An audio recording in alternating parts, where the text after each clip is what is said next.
It's not hugely often you come across situations where you just got to hand it to them when it comes to big corporations. But this week, Games Workshop has kind of been nailing it. And the first one is a biggie in the current world where Gen AI is invading every part of our lives. Because Games Workshop has put out a statement saying that they don't intend to use Gen AI as part of their development process, part of the way that they're creating miniatures, creating art, creating writing. And they're going further than not using it, they're banning it. The way they put it was that they have a few senior managers at the company who are well versed in AI and have been given free rein to be inquisitive about potential usage, but none of them are excited about it yet, and it's banned otherwise. We have agreed an internal policy to guide us all, which is currently very cautious, e.g. we do not allow AI-generated content or AI to be used in our design process or its unauthorized use outside Games Workshop, including any of our competitions. We also have to monitor and protect ourselves from a data compliance, security and governance perspective. The AI or machine learning engines seem to be automatically included in our phones or laptops, whether we like it or not. This has been a very live issue in the writing space recently. And added that we have also agreed we'll be maintaining a strong commitment to protect our intellectual property and respect our human creators.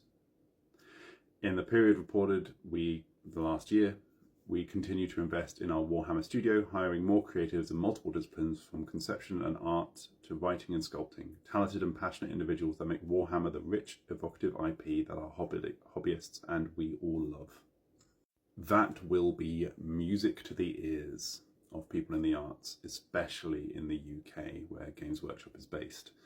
And Games Workshop has made it very clear that they value their creators in the past. They're one of the few companies where, when faced with an enormous surge of interest and revenue during pandemic lockdowns, they shared that wealth with their staff.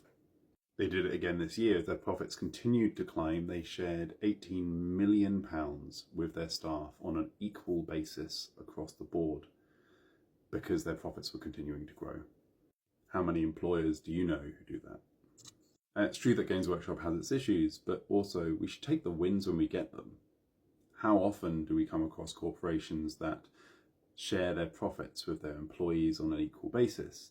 How often do we come across corporations that seem to genuinely value art and creativity in a world where increasingly tech enterprises seem to think that they're completely disposable? And I've done a few videos on the topic now of how we've seen people who are incredibly out of touch with the creators they're meant to represent being forced to backtrack due to creator backlash as they've tried to bring Gen AI into the process. Games Workshop seems to have done the opposite. And they've done it with some incredible timing too, because at exactly the same time they did that, they distracted the more toxic dude bros in their fan base from this kind of anti-Gen AI push by also announcing that the Adeptus Custodes, famously the faction that's collected by Henry Cavill, one of my fellow Jerseymen, are mixed gender. They include men and women. This is a relatively small change in the law. It was never that big a deal in the law in the first place, but there are a certain slice of the more toxic side of the fan base who are very angry about it. A slice that is generally more favourable towards Gen AI than the rest of us. They haven't made this change about Space Marines as a whole, which makes this pretty openly a compromise position. The Space Marine change would be a bigger law change. But if you're not really invested in this as a topic, in whether or not the heads on your Space Marines have long hair and more defined features, or blunter features and short hair, which is the entirety of the change, you're just not going to care about this at all. There's a core of some extremely weird people who are extremely concerned about this.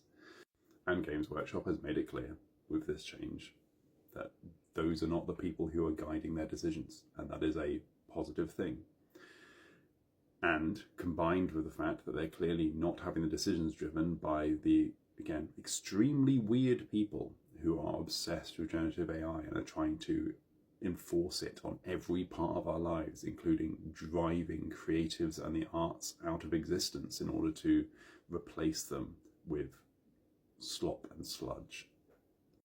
this week we have to hand it to Games Workshop.